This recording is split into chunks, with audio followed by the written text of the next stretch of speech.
So over the past 4 weeks in Lent, we've been hearing stories about meetings that transformed people's lives, changed people's lives forever.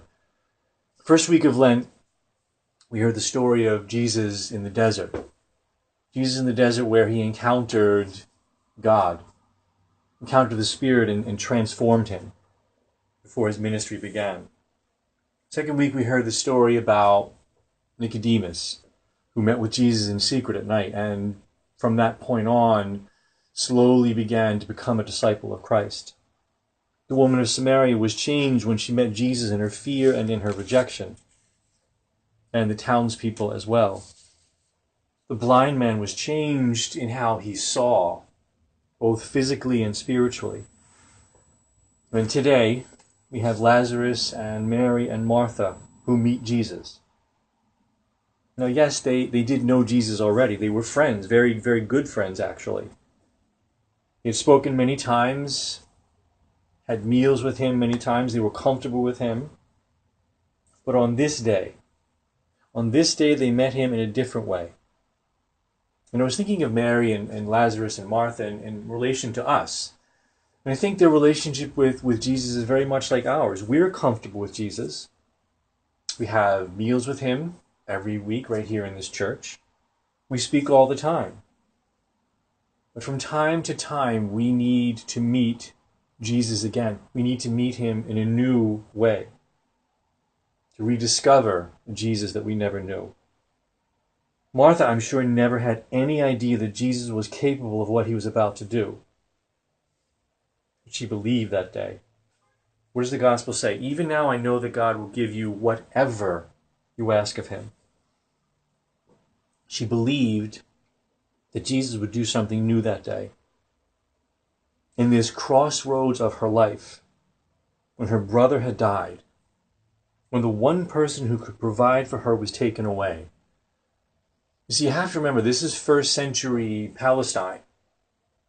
Without a father or a brother or a husband or some male relative to take care of them, a woman had nothing. So this was really not only the loss of her brother, of a beloved brother, it was also very likely the beginning of the end for these two women. And they had to understand that it was very likely that they would lose their home and everything they had because they would have no source of income without their brother Lazarus. So in this time of absolute need and pain, they were mourning and grieving their brother. They also had to worry about their livelihood. And in that time, they met Christ again. They saw a Jesus they had never known. As well as they thought they knew him, there was more. See, it's often in times of crisis and pain that we meet him again. Not always, but it's usually those times that tend to wake us up, when our distractions are stripped away and we start to see him. Sometimes we're in that fear and pain and uncertainty for what seems like forever. I'm praying, God, I'm asking, I'm believing and waiting, but I don't see you. I don't see you yet. This thing in my life that I'm carrying is crushing me. The pain is almost more than I can bear. How long do I have to wait for you? Things we ask God in our life, things no doubt Martha and Mary asked as well. Jesus loved Lazarus and Martha and Mary, the gospel tells us. But still, when he heard that Lazarus was sick, he waited. He waited. He waited? Really? And I'm sure that Martha and Mary wondered, why isn't he here? He must know by now. Why isn't he helping us? How long do we have to wait for him to show up? And when Jesus finally did show up, while Martha was sad, listen to what it says about Mary. When Martha heard that Jesus was coming, she went and met with him, while Mary stayed at home. Mary stayed at home. Remember who this woman is. This is the same Mary, the same woman that sat at the feet of Jesus at the meal when Martha complained about her. And Jesus said, she has chosen the better part. This is the Mary the gospel tells us today, who was the one who ran into the Pharisee's house and wept at Jesus' feet and anointed them and dried them with her hair. Mary loved Jesus, but Mary stayed at home. Even though she knew Jesus was there, because she was angry at Jesus, she was hurt. I am sure her heart was broken. She didn't want to see him. Why? She must have been thinking, why would he not answer our prayer?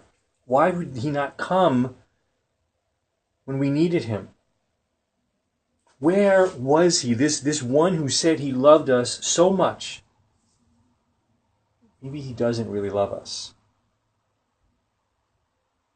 Things many of us have asked during those times we've been waiting for God to answer. How often have you waited and prayed and waited and wondered when God would answer? Would God answer? Why is it taking so long? But in the gospel reading today, he came. He knew it was happening. Boy, did he deliver. I don't think any of them were the same after the day. I am certain that Lazarus was not the same anymore. How could he have been? He died, literally died to everything in this world. And so when he came back at the prayer of Jesus, I am sure that everything looked different to Lazarus. Everything was different. Life, I'm sure, was more precious. Jesus more loved than before. His sisters more important to him. And they, Martha and Mary, more grateful for him, their brother. See, they waited and waited and waited. When Jesus arrived and they met him in a new way, everything was better. Everything was more beautiful. But that is the way of most things, I think. Death is most often the path to a deeper life. Not usually physical death. Most often dying to things in our life.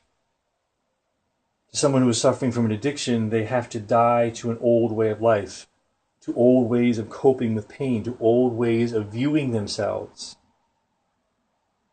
in order to live a deeper life of being clean and sober. It has to happen, or they can't live in a new way. In marriages that are suffering, that are no longer filled with life and joy, one or both in the marriage have to die.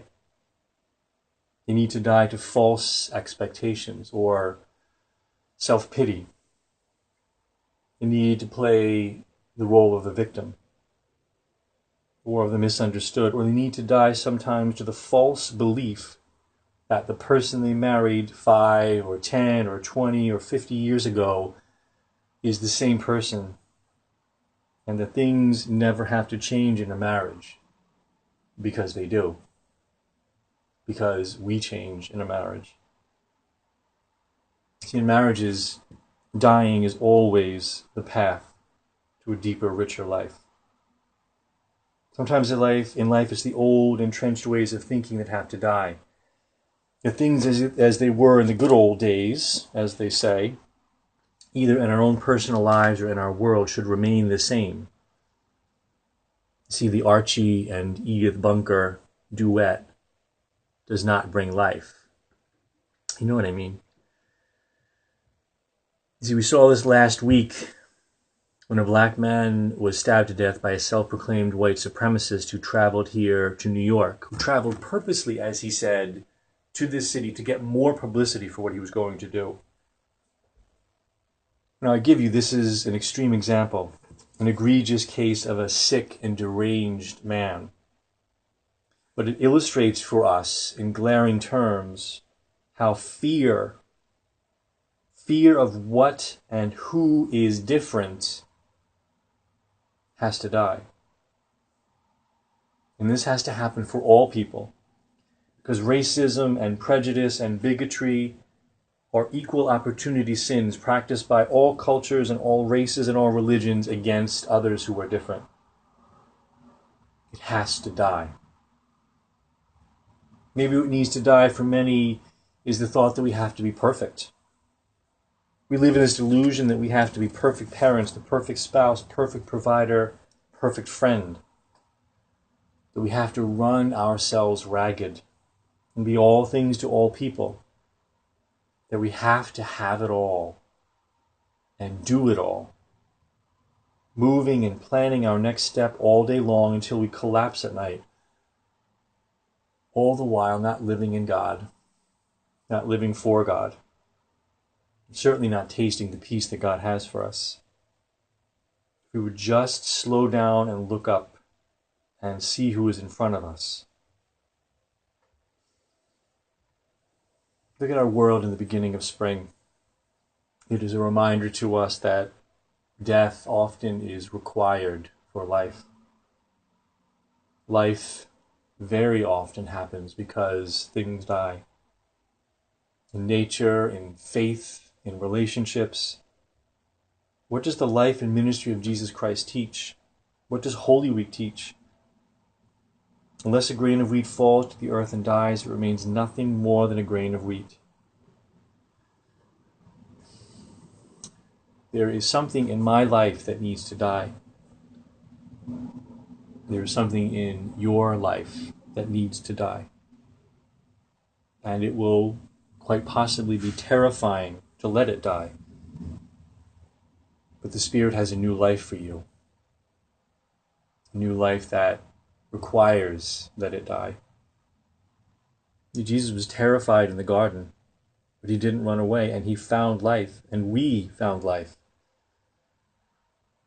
Don't be afraid when you discover that thing that has to die, that part of you that has to die. Because just like Lazarus, Christ will call you to come out of the tomb. Amen.